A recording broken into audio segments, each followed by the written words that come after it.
Hello friends, কেমন আছেন আপনারা? আমি এখানে 1 কিলো মুরগির মাংস নিয়েছি। মুরগির মাংসগুলোকে কয়টা সাইজ মতো সুন্দর করে নিচ্ছি, ছোট ছোট পিস করে নিচ্ছি। এখানে পেঁয়াজ, আদা, রসুন কেটে নিয়েছি। এবার আদা রসুনটাকে ব্লেন্ডারে ব্লেন্ড করে নেব। ব্লেন্ডারে ব্লেন্ড করছি, এরপরে নিয়ে আসছি। ব্লেন্ড করা হয়ে গেছে আমার। মাংসগুলোকে ধুয়ে রেখে দিয়েছিলাম, এগুলোকে একটু লবণ দিয়ে এগুলো থেকে পানিটা বের করে নেব। মাংসের মধ্যে অনেকগুলো পানি থাকে, এগুলো বের হয়ে যায়। ঢাকনা লাগিয়ে দিয়েছি, তাড়াতাড়ি এর মধ্যে জলটা বের হয়ে আসার জন্য। ব্লেন্ডার থেকে আদা রসুনগুলো বের করে নিচ্ছি।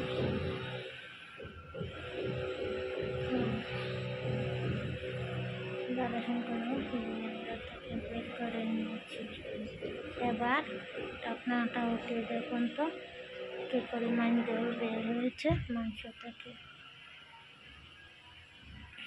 এবার এগুলো জলগুলো শুকিয়ে যাক। তারপরে তেল দিয়ে মাংসগুলোকে ভেজে নেব। আর মধ্যে জলগুলো শুকিয়ে যাক।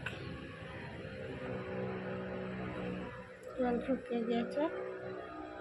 আবার এর মধ্যে তেল দিয়ে 1 চামচ দিয়েছি, আর 1 চামচ দিয়েছি। এবার 1/2 চামচ দিচ্ছি। টোটাল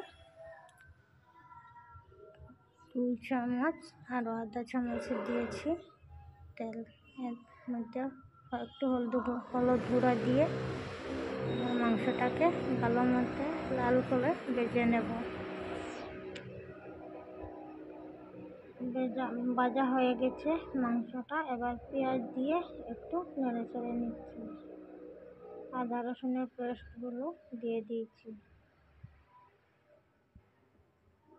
2 চামচের মতো। এবার এটাকে ভালো মতো খুন্তি দিয়ে নেড়ে নেড়ে পেঁয়াজটাকে একটু ভাজা ভাজা করে নেব। আমাদের স্বাদ মতো লবণ দিয়ে হলুদ গুঁড়ো, মরিচ গুঁড়ো,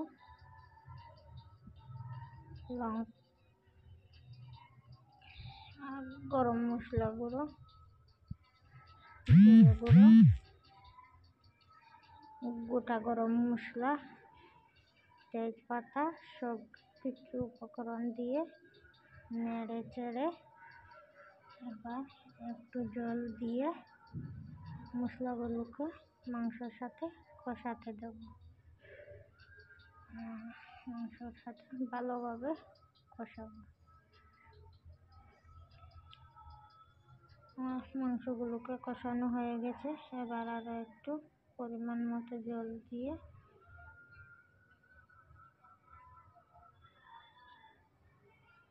এটাকে